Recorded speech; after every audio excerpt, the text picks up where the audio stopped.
متعدد مسلم مورخین اور شیعہ روایت کے مطابق واقعہ کربلا 61 ہجری سن 680 عیسوی میں پیش آئے۔ اس جنگ میں امام حسین اور ان کے اہل خانہ اور حامیوں کی ایک بڑی تعداد ماری گئی تھی۔ واقعہ کربلا کے بعد یزید بن معاویہ کی فوج امام حسین علیہ السلام کی دو بہنوں حضرت زینب علیہ السلام اور حضرت ام کلثوم سمیت دیگر عورتوں اور بچوں کو قید کر کے کوفہ لے آئی۔ تاریخی حوالوں کے مطابق یہ تمام قیدی محرم کو کوفہ پہنچے اور روایات کے مطابق اس سفر کے دوران قیدیوں کے ساتھ ظالمانہ اور ہتک آمیز سلوک روا رکھا گیا۔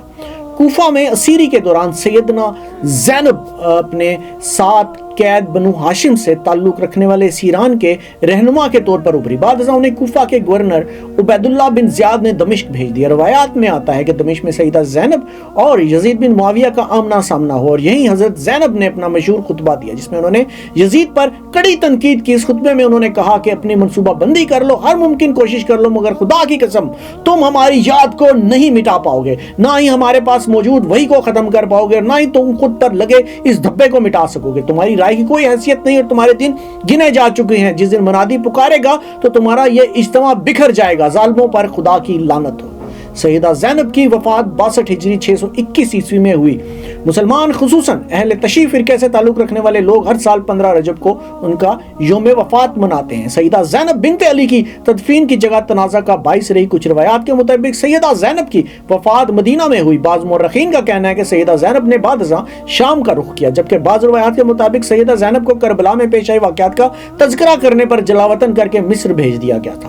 مورخین کے اس معاملے پر متعدد آراء کے باعث حتمی طور پر یہ بتانا ممکن نہیں کہ انہیں کہاں دفن کیا گیا تھا۔ آیا ان کی قبر دمشق میں واقعہ مزار میں ہے یا قاہرہ کی سیدہ زینب مسجد میں ہے؟ مثال کے طور پر مورخ الطبری کے مطابق ان کی قبر قاہرہ میں واقعہ 3 صدی ہجری کے ایک مزار میں موجود ہے، جبکہ دیگر تاریخی حوالوں سے معلوم ہوتا ہے کہ پھر راویہ دمشق کے مضافاتی علاقے کا جو پرانا نام ہے یعنی پھر راویہ، وہاں واقعہ مزار سیدہ زینب اور ام کلثوم کے لیے وقف ہے۔ وقت گزرنے کے ساتھ ساتھ دمشق کے مضافات میں یہ مزار ایک بڑی مذہبی عبادت گاہ میں تبدیل ہو گیا، جہاں ہر سال دنیا بھر سے لاکھوں زائرین آتے ہیں۔ اس بات سے قطع نظر کہ اب بھی یہ وہاں موجود ہے کہ آیا یہ واقعی سیدہ زینب کی آخری آرامگاہ ہے بھی کہ نہیں۔ میڈیا میں ایک انٹرویو میں شامی نژاد فلسطینی جو محقق ہیں اور ناول نگار تیسیر خلف کا کہنا ہے کہ زمین کے تاریخی ریکارڈز کے مطابق اس علاقے کا رجسٹرڈ نام راویہ گاؤں ہے اور یہاں کے اصل باشندے غوطہ کے لوگ تھے۔ سن 1967 میں یہاں فلسطینی پناہ گزینوں اور گولان سے بے دخل ہونے والے شامی پناہ گزینوں کے 2 کیمپ قائم کیے گئے، جن میں سے ایک کو السیت کیمپ کہا جاتا ہے۔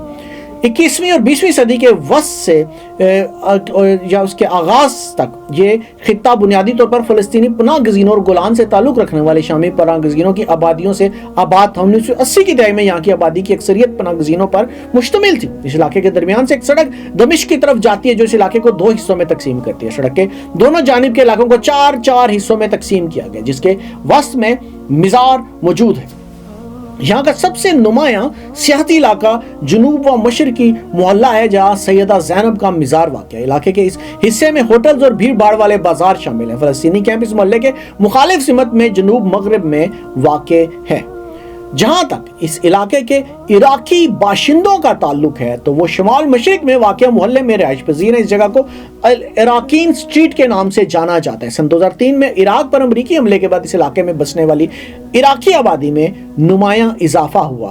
تیسیر خلف کہتے ہیں کہ اس علاقے میں ایرانیوں کی دلچسپی 1989 میں ایران میں آنے والے اسلامی انقلاب کے بعد شروع ہوئی۔ مزار کی پرانی عمارت کی بحالی کا کام ایرانی طرز پر شروع ہوا۔ گنبدوں اور میناروں میں سجاوٹ کے لیے نیلے رنگ کی ٹائلوں کا استعمال کیا گیا۔ ان کا مزید کہنا ہے کہ اس کے بعد ایرانیوں نے اس مزار سے ملحقہ جائیدادیں خریدنا شروع کی اور رفتہ رفتہ 1990 کی دہائی میں سیدہ زینب کے مزار کا علاقہ ایک شہر میں تبدیل ہو گیا جہاں ایرانی فنڈنگ سے اسکول، مدرسے اور ہسپتال قائم کیے گئے۔ خلف کے مطابق